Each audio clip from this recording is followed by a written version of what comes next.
วันนี้กะมาอัปเดตอันโครงหลังคานำมาด้านไอ้แก้วคือเก่าพี่น้องเอ้ยโอ้ยหลังใหญ่เติบเลยคือว่า2 เสาเพื่อเห็นงามพี่น้องเอ้ยเนาะเห็นงามดีพี่น้องเอ้ยซ้ำนี่แหละประมาณนี้แหละเนาะเดี๋ยวเราจะได้ไปซื้อทางอันนี้ก่อนพี่น้องเอ้ยซื้อสังกะสีเนาะแล้วก็ตะปูตอกสังกะสีเนาะมาให้ทางสร้างเพิ่นก่อนพี่น้องเอ้ยคือสิแล้วภายในมื้อนี้แหละเนาะแล้วไว้อยู่คงทรงเพิ่นเฮ็ดแป๊บเดียวเลยจะได้พาทางไอ้แก้วเนาะไปซื้อสังกะสีกันเนาะมาปุ๊บเนาะไปซื้อสังกะสีกันเลยแบกเอาได้อยู่เนาะ12 แผ่นเนาะ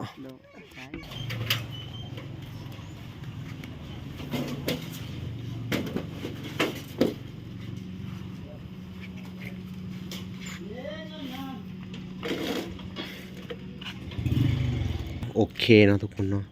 ก็ให้เป็น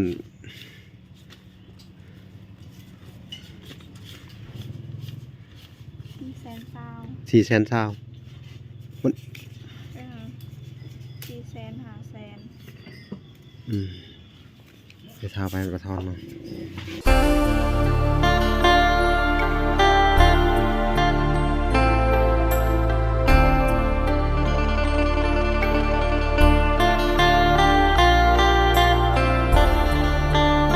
โอเคเนาะทุกคนกราบสบายดีพ่อแม่พี่น้องเนาะเบิร์ดสุขุสุคนเนาะกันยินดีเข้าสู่ช่อง YouTube เบาหลาสายมุนคุณธรรมคือเก่าพี่น้องเอ้ยทักทายสบายดี FC ทางฝั่งไทยและ FC ทางฝั่งลาวและ FC ทั้งต่างประเทศนำเด้อพี่น้องเอ้ยที่รับชมเบาหลาอยู่เนาะมื้อนี้ก็มาอัปเดตโครงหลังคานำมาด้านไอ้แก้วคือเก่าพี่น้องเอ้ยโอ้ยหลังใหญ่เติบเลยคือว่า2 เสาเพื่อเห็นงามพี่น้องเอ้ยเนาะเห็นงามดีพี่น้องเอ้ยซ้ำนี่แหละประมาณนี้แหละเนาะเดี๋ยวเราจะได้ไปซื้อทางอันนี้ก่อนพี่น้องเอ้ยซื้อสังกะสีเนาะแล้วก็ตะปูตอกสังกะสีเนาะมาให้ทางสร้างเพิ่นก่อนพี่น้องเอ้ยคือสิแล้วภายในมื้อนี้แหละเนาะแล้วไว้อยู่คงทรงเพิ่นเฮ็ดแป๊บเดียวเลยเห็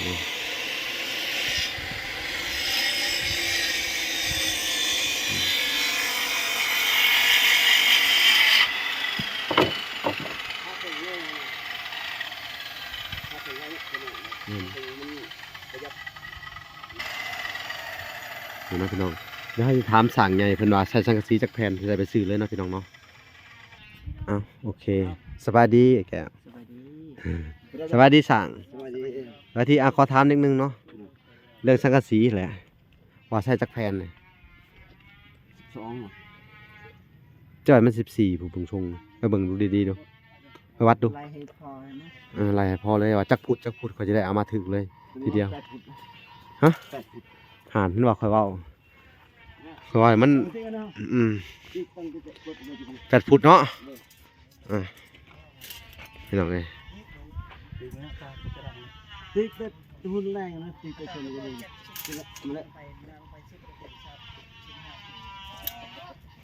เอาชุดจากนั้นว่าตั้งดิ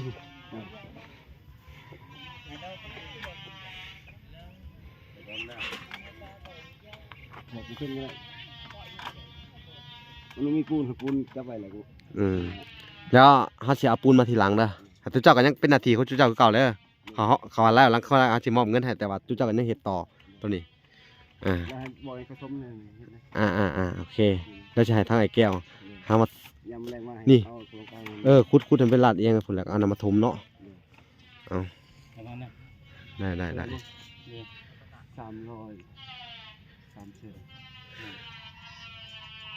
สั่งมาลายเบิ่งว่าจักแผ่น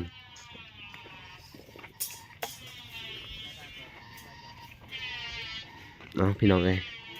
ให้ทางสร้างเพิ่นไล่เบิ่งก่อนเนาะว่าจำนวนสังกะสีนี่มันสิตกจากแผ่น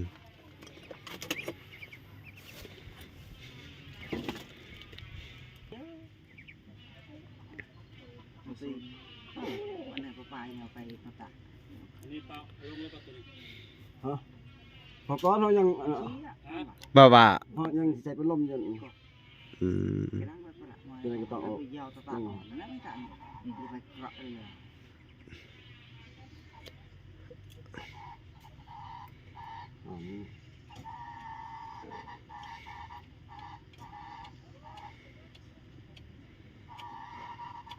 ไม่จบมอนก็ไม่ สร้างพันไลมันก่อนพี่น้อง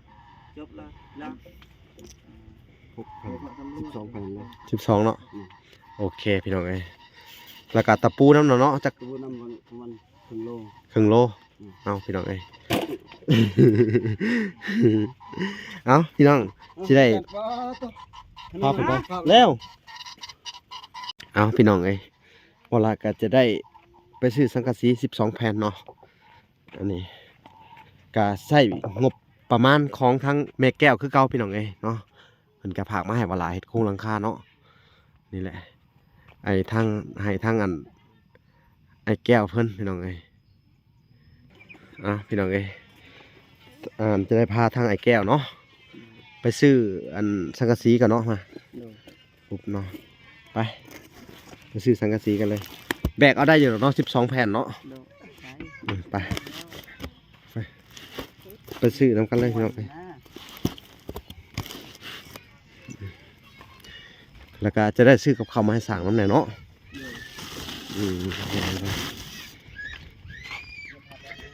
ขี่รถจักรไปก็ได้โอเค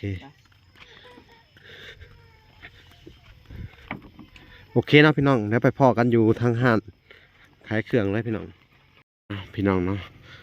ก็เดินทางมาหอดบ่อนซื้อสังกะสีแหละเนาะไปถามเพิ่นเลย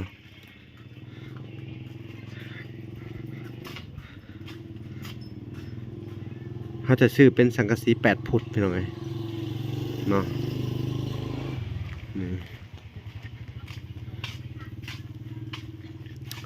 หัวมีระบบ8 ฟุตถ้าบ่มีเขาก็จะไปเอาหั่นอื่นเนาะ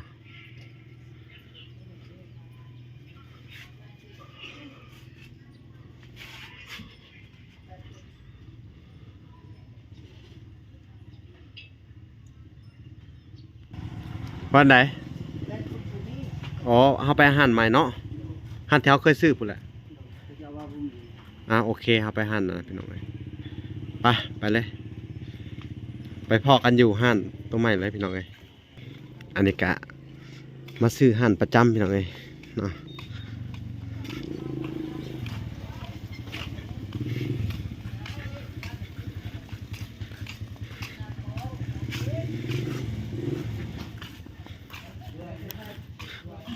8 ฟุต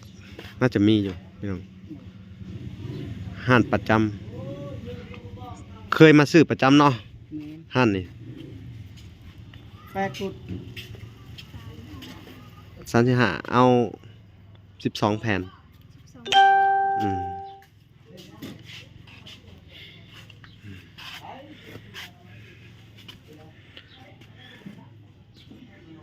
กะ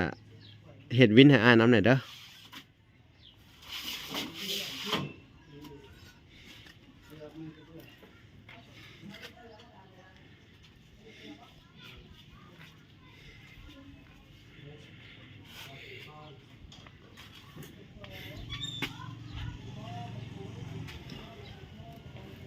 อันนี้เป็นลบเพราะมีสังกะสีเก่าอยู่เนาะ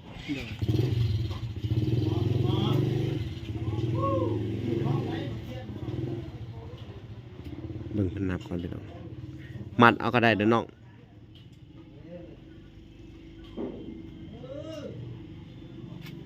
แล้ววะโดยนักว่าไปซอยบนไหนกัน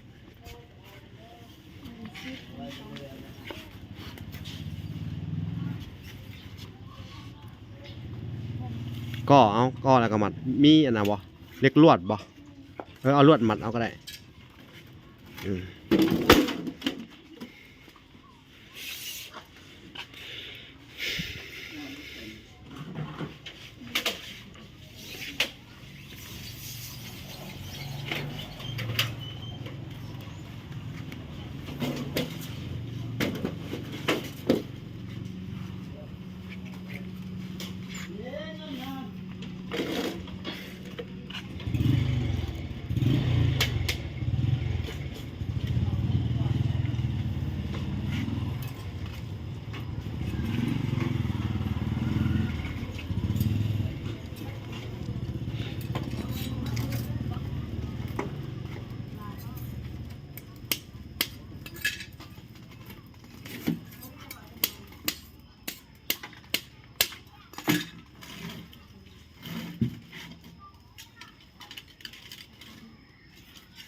เอาไปอันน่ะเอาเงินเลยเดี๋ยวเห็ดวินมาให้อามเด้อ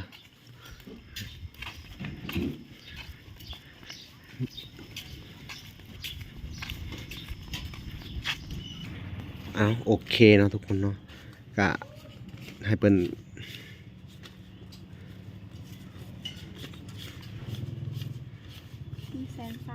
400,000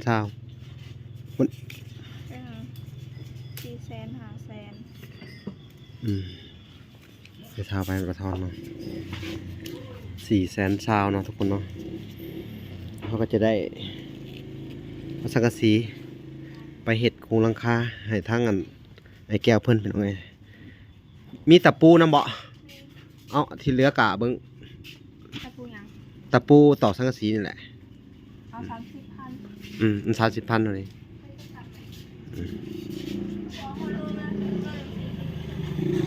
บ่มันบ่หลายปานใดก็เลยเอาตัวนี้แหละ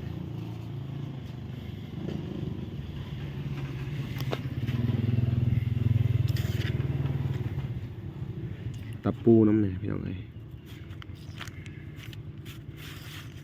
ใช้เป็นเขียนอะไรก็ได้เป็นเขียนลงในบินอะไรก็ได้พี่น้อง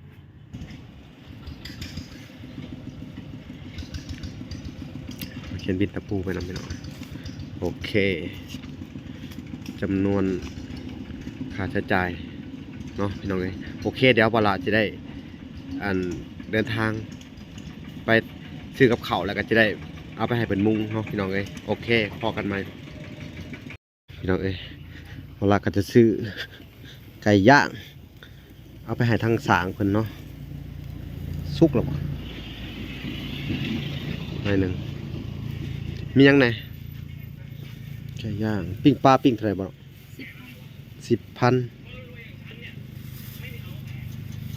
ปิ้งปลาตัวนั้นเด้ค่ะตัวละห้า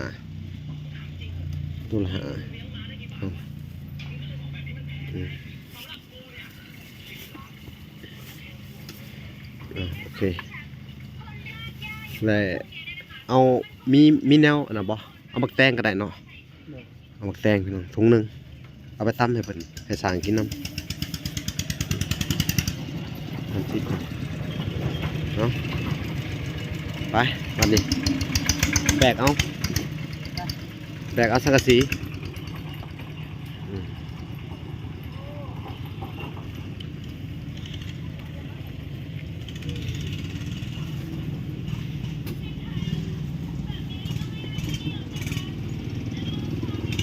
ไปเอาพี่น้องเอ้ยไปพอกันอยู่เพื่อนเลยนะพี่น้องเอ้ยกะจะได้ให้สร้างเพิ่นพักผ่อนแล้วกินข้าวกินน้ำเนาะพักเที่ยงวันนี้ ตัดเตียงแล้ว พักเที่ยงกันเนาะ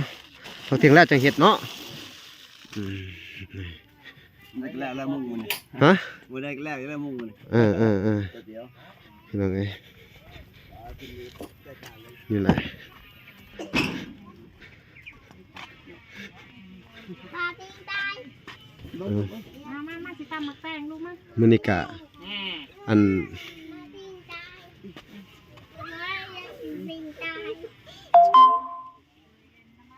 เป็นอะไรมีหยังไหนมาเพิ่มอันกับข้าวมื้อนี้ว่าสิเฮ็ดแกงหน่อไม้ แกงท่านแล้วมันเที่ยง แกงบ่ทันเอาไว้กินตอนแรงก็ได้เนาะ แม่นเอาไปกินตอนแรก ไม่สิมกเอา โอ้หมอกเนาะ แม่นมก อันนั้นแกะ สั่งเดี๋ยวจะไปหาเก็บไปตองกุ้ง โดย มาลูกมาแม่ชิแบงเขาแม่ชิตำมักแตงลูกนี่จะได้ไปกินช้ำน้ำแล้ว แม่นเฮาบ่ต้องอันน่ะรู้ลาเพราะว่ายังสิได้ แกงเห็ดกระย่างกับให้เพิ่นกิน มีจังเนาะนี่เนาะทุกคนถ้าไอ้แก้วก็สิตำหมักแตงเนาะตำหมักแตงเนาะตำหมักแตงให้สางกินพี่น้องเอ้ย มาลูกมาแม่ชิตำมักแตงมาอันนี้ก็ชินอนกับบ่นอนเลยเด็กๆ อดิว สบายดีลูก สวัสดีลูก สบายดีแล้วล่ะ สวัสดีเด้อลูกสวัสดีมื้อนี้คือมาเป็นตะแพงทำมื้อนี้ฮะฮู้ผู้ดีแท้มื้อนี้คือเงียบบ่แอวแม่เนาะ 6,000เด้ค่ะ บ่แอวแม่บ่ บ่แอวได้เพิ่นนี่ได้ฮู้ดีเนาะเอามากินนี่กินแล้วกินโอ้ พี่น้องเอ้ยนี่ก็จะให้ทางอัน มา ไอ้วัน ทางไอ้แก้วเพิ่นอัน จังก็มีในนั้นมันคือกันอยู่ว่ามักแตง ตามรถ เฮ็ดอยู่เฮ็ดกินให้ทางสร้างเพิ่นก่อนพี่น้องเอ้ยมันก็เที่ยงเลยโอ้อันนี้เฮ็ดละโงกพี่น้องเอ้ยบ่ฮู้ว่าเพิ่นเอามาแต่ไสแกงเฮ็ดละโงกเนาะนี่บ่ล่ะก็ซื้อตัวนี้เอามาวันนี้ทางสร้างเพิ่นพี่น้องเอ้ยบ่ปอกเปลือกก็แซ่บอยู่สิทอดปลาน้ำแน่เนาะ กับปลาทอดลูกโบเขาทอดปลาเอาคือปงไว้ละมอนึงเลยเนี่ยในหางคือบดังหางก็มีไผ่ เห็ด2หม้อพี่น้องเอ้ยทำมาแก้วก็สิทอดปลา อะไรอยากกินปิ้งไก่ เออ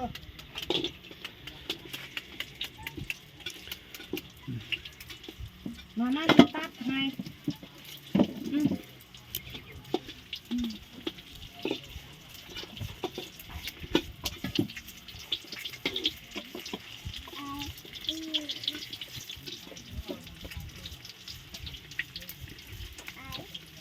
น้ำเซ่ก็ยังหลายคือเก่าโอ้ บ่ ลายอันนี้ น้ำเนื้อมาเนาะ บ่ เขาใส่ในแคบบ่ได้บ่มันไหลแห้งบ่น่ะ มันเลิกได้ใส่เฮาใส่บ่ได้ เขาเอาไปใส่ในหาดมันเด้มันมีหาด บ่มีหาดเด้มันท่วมหมด โอ้ ทำให้มันชวนไป จนกอนหน่อไม้ปลาหน่อไม้มันท่วมหมดแถว เออ ๆกระพังน่ะ บ่ต้องไปขับรถมาดอยแก้วปล่อยให้มันทอดครั้งได้ครั้งหนึ่งก่อนจังค่อยปีนเนาะมันแหมครั้งได้ครั้งหนึ่งก่อนไปย้อน มันขนาด เอาปีนทำได้คำหนึ่งพอป้ามันแห้งละเขาทอดกรอบไรก็บ่ได้หมดแซ่บ มันมีมังจอดรถมันก็จอด โอ้ยแล้วเขาดีๆก็ได้ มีมาไว้ยืนด้วยปิดตัวไว้ เนาะเอาละ เป็นได้หวด ปวดมันลุกทางหลัง มวยต้องยิบเอาได้แก่เดินนี่บ้างมั้งมวยคือเป็นอันนี้ ทางดาก อันนี้มันโดนไพ่นี่ทุกท่านต้องเอาอันนี้มาหมัดใหม่เด้อนี่เด้อมวยนี่หมัดเข้ามาใหม่นี่เอาตอกก็ยังก็ได้เนาะมันเป็นพลาสติกเวลาไพ่ลวดแล้วมันจะขาดได้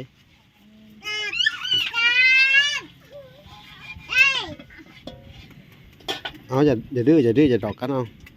เยอะกันลูก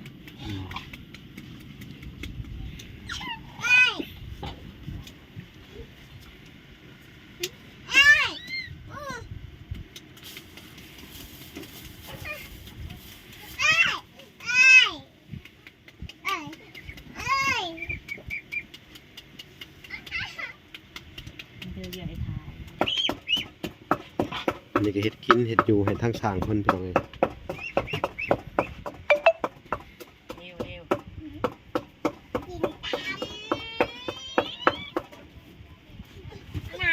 นตามไหนกินตามกินตาม ตัดภาพมาทางนี้ก็ใกล้สิเสร็จแล้วเนาะเขาจะให้ทางสร้างเพิ่นกินข้าวก่อนพี่น้องเอ้ยเนาะก็พอดีไปพอกันตอนเพิ่นมุงหลังคาเลยพี่น้องเอ้ยทางเอ้ยวันครับไอ้แก้วก็แต่งข้าวให้สร้างกิน มา ทางสร้างเพิ่นก็เตรียมให้มากินข้าวสุดท้ายอีก2 คน มาเร็ว อืม